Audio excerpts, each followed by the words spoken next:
Los animales, en este caso los peces que viven aquí, son libres y tienen todo el derecho de seguir viviendo aquí sin que nadie venga a matarles. Hola amigos. Bienvenidos a esta nueva cinta.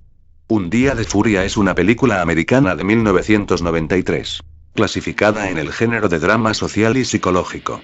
Se ha convertido en culto. Esta peli es buena. Y recomiendo el visionado de la cinta. No por el personaje y las mamadas que hace, sino porque el personaje es antagonista a lo que significa ser un hombre libre y define a la perfección en lo que nos convertimos cuando nos volvemos dependientes de otras personas. ¿Veis a este tipo? Es todo lo que no debéis ser nunca. Un hombre que depende de un ser de luz para vivir. Pero vayamos por partes. El director de la cinta, Joel Schumacher, se caracterizó por ser capaz de lo mejor y lo peor. Tiene pelis horrendas. Baste un ejemplo: Batman y Robin. Learn it well, for it's the chilling sound of your doom. This is the way the world could end. Pero en esta película acierta. Y convierte el descenso a la locura de un hombre dependiente, y sin la armadura de ser un hombre libre, en un thriller de suspense entretenido. Resumamos ahora la historia. El personaje de Douglas, el prota, que en la peli se llama William Foster, se ha divorciado recientemente. Tiene una orden de alejamiento de su ex esposa Beth y ha sido despedido de su trabajo. Cuando el aire acondicionado de su coche deja de funcionar, hace un calor de la hostia. Encima se le ha metido un moscardón en el coche, de tamaño tábano.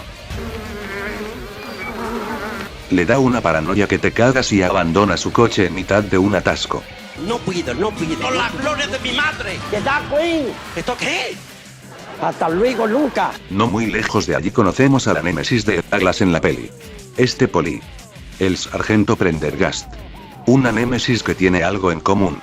Comparte con el personaje de Douglas la debilidad de ser un hombre que no tiene control de sí mismo.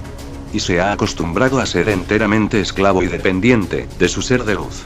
Pero Foster es aún peor, totalmente confundido, ni se plantea seguir un camino sin su ser de luz, devastado por su dependencia, de la que no quiere ni sabe escapar, elige el camino de la autodestrucción. La verdad es que nadie te advierte de que esto puede pasar. Y cuando ocurre, algunas personas no están preparadas. Este tipo necesita a alguien que le diga que hay más opciones. Las consecuencias de una vida de proveedor acomodado. Y ahora necesita desesperadamente llamar por teléfono a su ser de luz. Los millennials más jóvenes ni recordarán la vida sin los móviles. ¡Vuélvenos eso! ¡No! ¿Pero qué? Se llama cable, tonta del culo. Los móviles llegaron antes a Europa que a Estados Unidos. Douglas entra en un 24 horas, en busca de cambio. El dueño apenas se le entiende. Y le dice que de cambio nada, que compre algo. Pero no olvidéis que estamos hablando del tipo más dependiente de la Tierra. Así que va a por una Fanta. Se le va la pinza cuando se entera de los precios abusivos de las Fantas.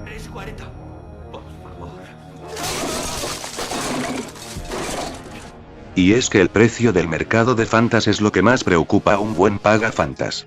Eso sí, el tipo es todo un caballero blanco. Después de destrozarle el garito, paga al coreano. Toma el cambio para poder hacer lo único que le importa: llamar a su nahual. No me queda claro dónde ha ido a parar el tipo, pero da la impresión de estar en algún barrio de Los Ángeles. No se trata de una zona glamurosa. No. El tipo ha ido a parar al barrio más chungo de Los Ángeles. Parece que está en el puto GTA San Andreas.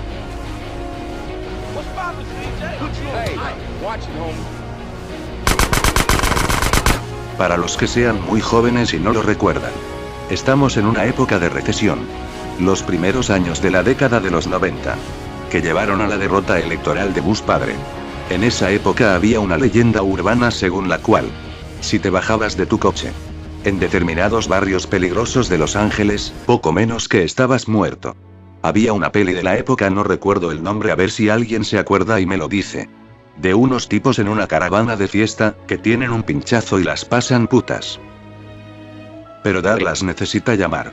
Nadie lo va a parar. No. En realidad no está encerrado en un barrio chungo de Los Ángeles. El barrio chungo de Los Ángeles está encerrado con Douglas. Mientras vemos los problemas domésticos que tiene su némesis con la parienta. Nuestro caballero blanco es abordado por dos pandilleros. Le provocan, le insultan y le exigen su maletín. Un pandillero saca un cuchillo y Foster pelea contra ellos. Nuestro hombre tira de vara. Y les peta el ano con el bate de béisbol que se llevó del 24 horas. Mientras tanto, el sargento Prendergast. En su último día antes de retirarse toma declaración al dueño del autoservicio. Lo siguiente que vemos es a Foster que llama al ser de luz por el que ha perdido la cabeza. No quiero frivolizar en exceso con esta escena.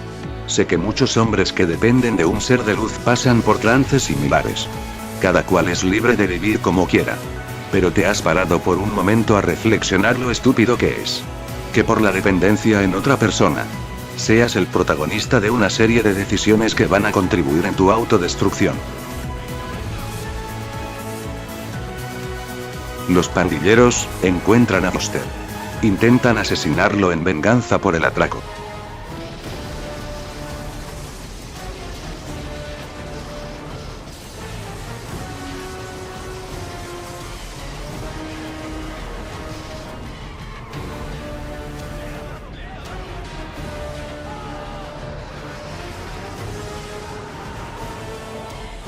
Pero los muy mancos tienen muy mala puntería.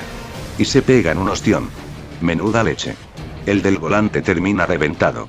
Foster se acerca al auto, dispara en la pierna al pandillero y toma la bolsa llena de armas. La verdad que esto se va pareciendo cada vez más a un videojuego. Primero pilla un arma cuerpo a cuerpo.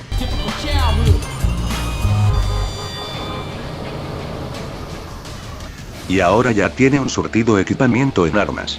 Solo le falta pasar por la tienda de ropa. Y pillar inyecciones de salud. Foster camina a través de un parque lleno de indigentes, uno de ellos le pide una limosna. Foster cede y le da al indigente su maletín. Vemos que dentro solo llevaba un bocadillo de mortadela.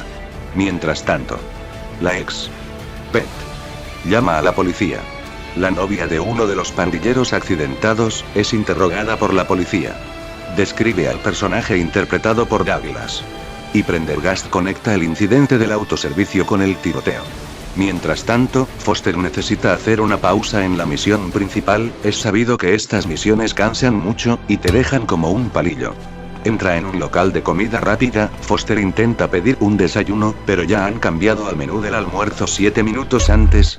Bien, pues aquí me tienes. Soy el cliente. Esa es nuestra norma. Tiene que pedir algo del menú del almuerzo. No quiero almorzar. Quiero desayunar. Sí, pues lo siento mucho. ¿Sí? Pues yo también lo siento mucho. El poli nos explica qué es el muro. Lo siento. Los cactus. Ya no lleva muy bien eso de la armadura, ya sabes, el desarreglo hormonal y todo eso, sea lo que sea, todo eso, tío. ¿Y qué me dices? Yo, es distinto, porque ella es mujer, Ah. ¿Y qué? Yo soy mujer. pero hubo un tiempo en que ella era preciosa. Foster se marcha del local e intenta llamar a Beth desde una cabina telefónica. Pasa junto a un banco, donde un hombre protesta porque han rechazado concederle el préstamo. Mientras el sargento Prendergast estrecha el cerco a Foster. La mujer del sargento Prendergast hace lo propio. ¿Puedes venir a casa ahora? No puedo. ¿Es tu último día? ¿Qué te pueden hacer? ¿Despedirte? Oye, tengo un montón de papeleo. Cuanto antes lo acabe, antes llegaré a casa. Te llamaré enseguida, ¿de acuerdo? Un momento, un momento. Cariño, ¿por qué no vas tú al supermercado, ¿Por qué? Hoy es mi último día. Los compañeros quizá quieran hacer una despedida, ¿comprendes? ¿Y qué van a hacer? ¿Llevarte un montón desorejado con tetas enormes para que vaya encima de tu... Y es Claro que que no. cada palo aguante su vela. Llegamos a una de las escenas con un mayor simbolismo de la peli. El protagonista necesita ahora ropa. Foster entra en una tienda de suministros militares. El dueño, un racista, insulta a dos clientes homosexuales. Seguro de que no le harían daño a una ardilla si la pisaran. Personalmente creo que son paracursis y maricones. En ese momento llega una policía que ayudan al sargento Prendergast. ¿Por qué a las mujeres policía las llaman agentas y no agentas? La agente Torres llega y le pregunta por Foster, pero el dueño niega haberlo visto. Es curioso cómo en esta escena es él el quien intenta usar lenguaje inclusivo. Es un claro ejemplo de los movimientos veleta. En los 70 te pido liberación sexual, unas décadas después puritanismo, en los 90 no me llames agenta que me enfado y claro todo desemboca en el cacao de 2021. Los animales son personas, sienten, razonan, cada uno a su forma. Pero, mientras Foster se oculta en el probador, cuando ella se va, el dueño le dice que ha visto las noticias y felicita a Foster por el incidente en el burger. Y aquí viene una de las lecciones de la peli. Es evidente que además del problema de dependencia insana hacia un ser de luz, tenemos un relato válido y real de la tensión y la frustración que genera en muchas personas la vida moderna en las grandes ciudades. Y las leyes que perjudican a los hombres. Estoy contigo. Tú y yo somos iguales. Somos iguales. ¿No te das cuenta? Tú y yo somos iguales. Pero de ahí, a ser un racista, un intolerante, hay un gran trecho. Douglas sabe decir no. No se deja seducir por una ideología de odio. A pesar de que el dueño de la tienda nazi intenta ganárselo con el discurso de que tú y yo somos iguales. Compartimos enemigos. Por lo tanto, de forma unilateral decido que somos iguales. Joel Schumacher acierta de pleno en el simbolismo de esta escena. Sí, hasta un hombre que está ante el peor día de su vida sabe poner una línea roja muy clara. Al resto no le debería costar tanto.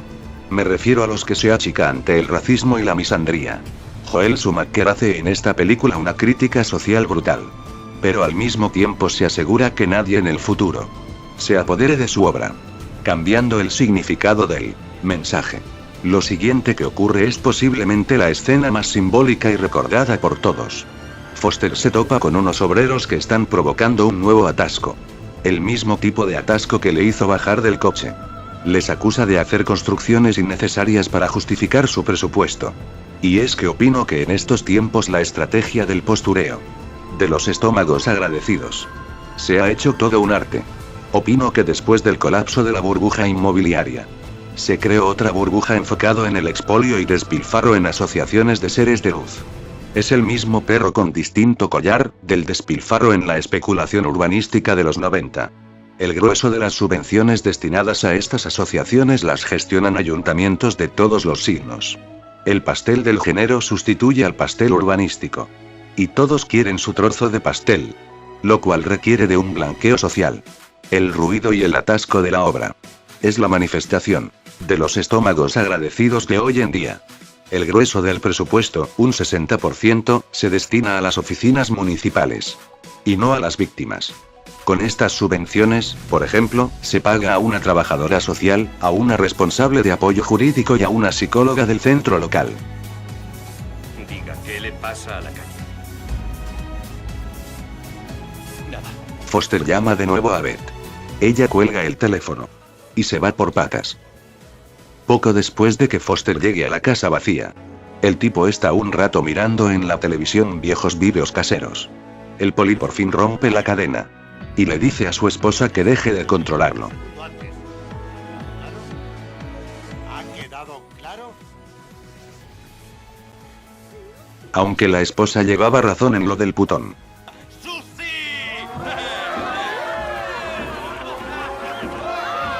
Todo un clásico americano. El mejor regalo para un hombre es un ser de luz. Pero el poli tiene cosas que hacer y les dice que se metan la stripper por donde les quepa. Llegan a la casa de Beth. Pero Foster ha huido. Es entonces cuando vemos todo un clásico del cine de los 80. El registro concienzudo de una casa vacía.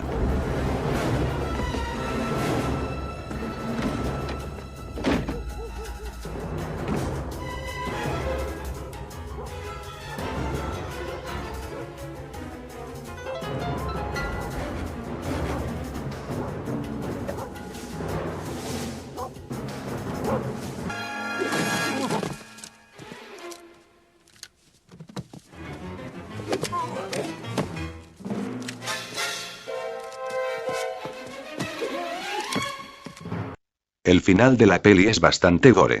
Y da un mal rollo que te cagas. Desmotivado al reconocer que es el hombre malo de esta historia, Foster le dice a Prendergast que tiene un revólver oculto. Al sacarlo, hace que Prendergast le dispare antes de darse cuenta de que el arma era una pistola de agua. Foster muere y cae del muelle al mar. Le habría matado.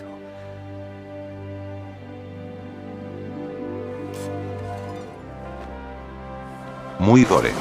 Solo faltó ser devorado por una manada de tiburones para que no quedara ni rastro de él. Muy en la línea del cine de los 80 y 90. Donde las acciones maliciosas durante la historia eran proporcionales a cuán horrible era el final del malo de la peli.